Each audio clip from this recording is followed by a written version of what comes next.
금리가 인하되면 부동산 시장은 다시 상승하지 않을까라는 시장의 기대 심리도 있는 것 같은데 각자 세 분의 의견 좀 부탁드릴게요.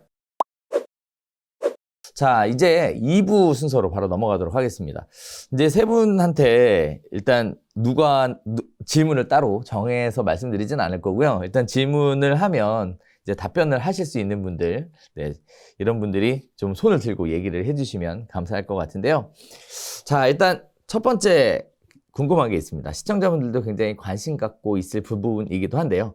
거래 절벽이 굉장히 심하다 이런 얘기도 나오는데 각자 현장에서 거래 절벽 상황은 어느 정도의 상황인 건지 그거 궁금하거든요. 네, 일단 음마부터 볼까요? 네. 지금 음마아파트 같은 경우에는 거래 절벽까지는 아니에요.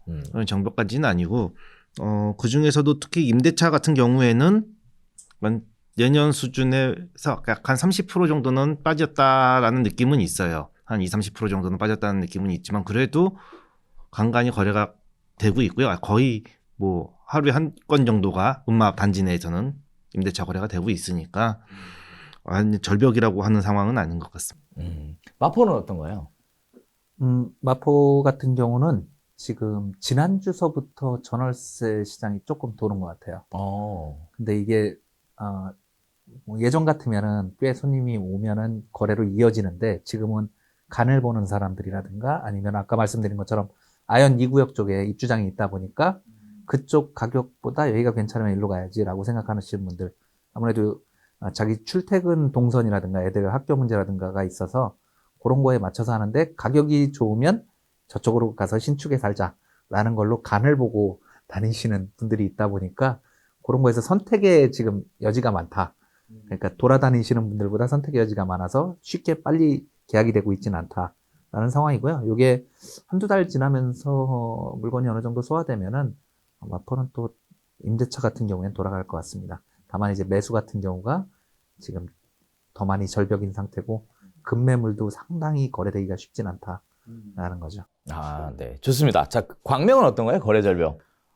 광명도 마찬가지로 매수는 많이 끊겨 있는 상태고요. 그냥 간간히 입주권 문의를 좀 하고 계시는 분들이 있는데 저희는 지금 입주하는 아파트도 있고 그다음에 또 이주를 지금 하고 있는 구역도 있고 이주를 곧 할 구역도 있어서 전월세 같은 경우에는 계속 문의는 하고 계십니다. 근데 일단은 전월세는 전월세대로 움직이지만 입주권 매수가 지금 많이 현저히 떨어져 있는 상태인데 지금 시기적으로 다음 달에 또 종부세 또 납부가 있고 하니까 조금 아직 관심을 갖고 있는 분들이 지켜만 보시는 것 같고요. 내년 상반기쯤 되면은 조금 나아질 거라는 생각을 가지고 있습니다. 그렇군요.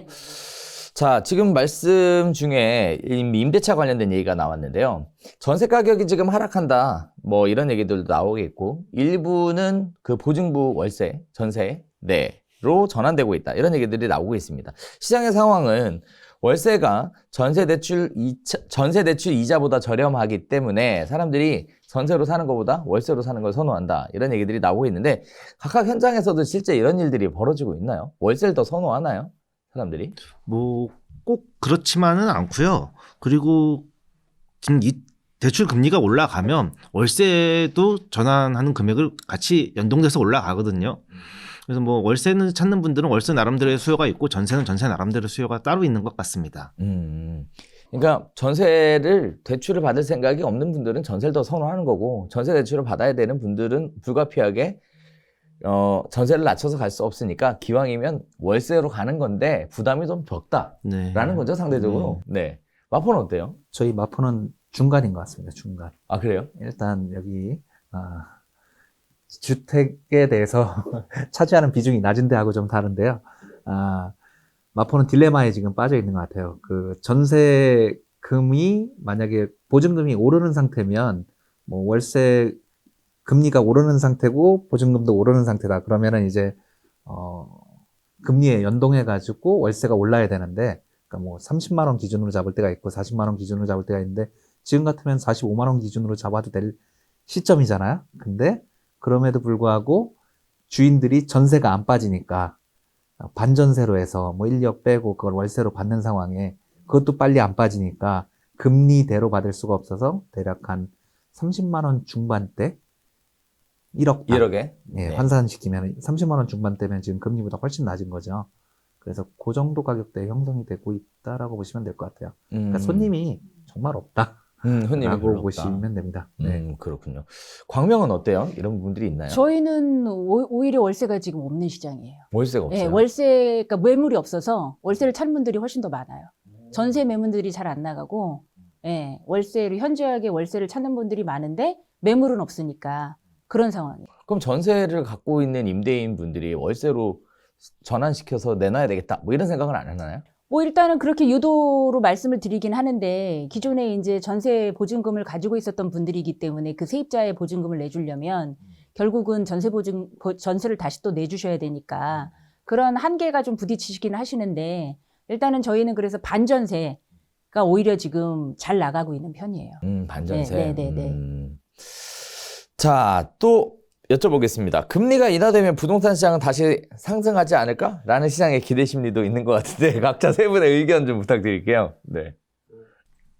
아무래도 금리하고 부동산 시장은 연동이 되겠죠. 될 거라고 생각은 하고 있는데 그게 뭐 직접적이다기보다는 심리적인 요인이 더 큰 것 같아요. 금리가 올라가면은 부동산의 소유가 떨어질 거다라는 심리적인 이런 영향이 더 커서 특히 강남 같은 경우에는 그런 거에 영향이 있는 것 같습니다.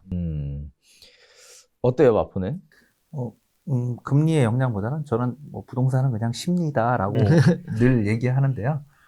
이유정 대표님 지금 말씀하신 것처럼 그런 여건들. 그러니까 사람들이 사야 되는데 안 사거든요. 그러면 남들도 안 사면 나도 안 사고 남들이 사면 나도 사고 그런 심리적인 게 더 많은 것 같아서 금리의 영향도 크지만 일단은 금리를 낮추거나 높이거나 하는 거에 영향받기보다는 기본적으로 사람들이 매수세 자체, 그 매수의 심리가 많이 얼어붙었다라고 봅니다. 네. 자, 광명은 어떤가요?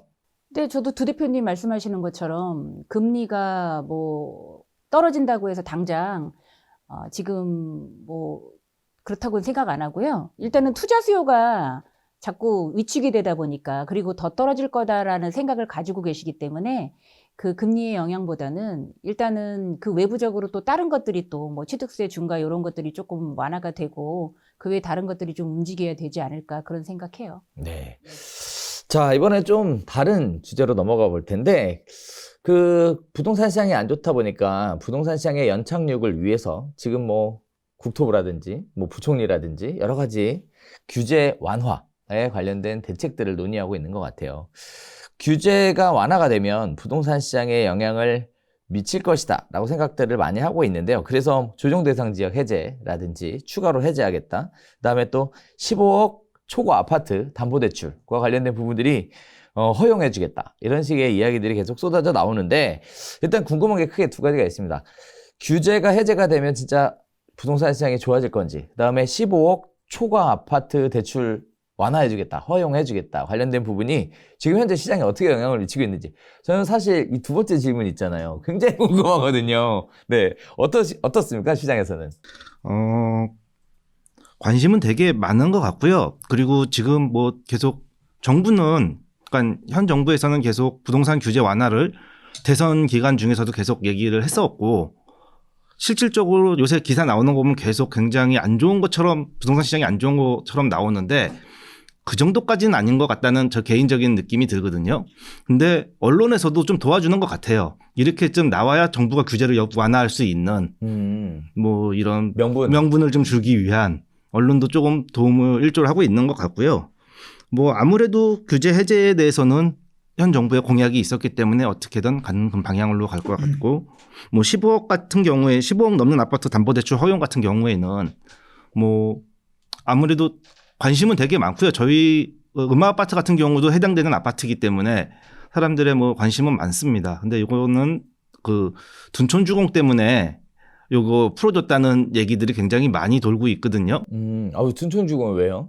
둔촌주공이 원래 조합원이 9억 원 미만이었는데 한번 공사가 섰다가 다시 진행이 되면서 조합원 분양가가 올라가고 9억 원 넘게 돼서 대출이 안 나오는 상황, 조합원들이 대출을 못 받는 상황이 돼서 굉장히 큰 위기에 처했었는데 요 10억 이상 풀어주는으로써 둔촌주공 조합원들이 대출을 받아서 정상적으로 사업이 진행이 될 수 있도록 그래서 만일 든톤주공이 부도가 나고 뭐냐면 굉장히 큰 이슈가 될 것 같기 때문에 난리 나죠, 그럼. 난리가 날 것 네. 같아가지고 그래가지고 이게 지금 그것 때문에 15억을 풀어줬다는 얘기들이 계속 들리고 있어요. 그래서 이런 식으로 지금 현재 계속 언론이나 이런 데서 나오는 것들은 뭐 명분이 필요한 것 같다라는 생각이 듭니다.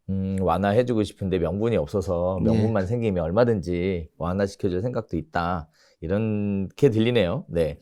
15억 추가 대출이 지금 되나요? 대출 신청을 하면? 지금은 계획이죠. 계획이죠. 지금, 그죠? 네. 아직은 안 되는 아직 거고. 뭐 확답이 언제부터 나오고 시행한다 뭐 이런 얘기는 아직 없는 거고. 그것도 그때 방송 다 편집된 거 봤는데 네. 계획이었을 뿐이죠. 계획이었던 네, 거다. 내년 초로 예상들을 하시더라고요.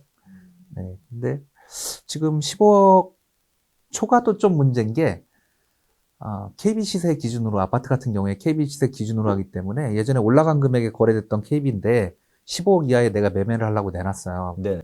그러니까 15억, 14억 뭐 5천에 하겠다라고 내놨어요. 금매로 진짜. 근데 대출은 안 나오는 거예요. 실제 거래되는 금액이 나오는 게 아니기 때문에. 그래서 그 부분에서도 좀 문제는 있어서 아무래도 15억 초과가 문제가 아니라 KB 시세가 문제일 수도 있다라는 생각도 듭니다. 대출 이자가 이렇게 높으면 15억 이상 대출을 해준다고 해도 대출을 받을 사람들이 그렇게 많을까?